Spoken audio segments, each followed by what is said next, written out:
இவ்வாண்டு மே மாதம் வரை ஸ்கேம் மோசடி பேர்வழிகளின் அழைப்பினால் 37,002 பேர் மொத்தம் 203 மில்லியன் ரிங்கிட்டை இழந்துள்ளனர். கடந்த 2022ஆம் ஆண்டு அக்டோபர் மாதம் 12ஆம் தேதி தேசிய இணைய மோசடி தடுப்பு மையம் அமைக்கப்பட்டது முதல் மொத்தம் 95,094 பேர் ஒட்டுமொத்தமாக அழைப்புகளை பெற்றுள்ளதாக பிரதமர் ஸ்ரீ அன்வார் இப்ராஹிம் தெரிவித்தார். தண்டனை சட்டத்தின் கீழ் மோசடி குற்றங்கள் தொடர்பாக 10,649 புகார்கள் குறித்து போலீசார் விசாரணை மேற்கொண்டனர்.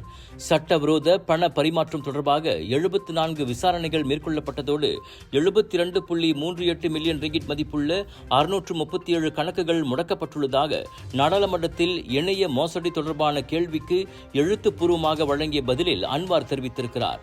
இணைய மோசடிக்காக பயன்படுத்தப்பட்ட 131 தொடர்பு எண்கள் மற்றும் சந்தேகத்திற்குரிய 112 தொடர்பு எண்கள் இதுவரை நிறுத்தப்பட்டுள்ளதாகவும் அவர் கூறினார்.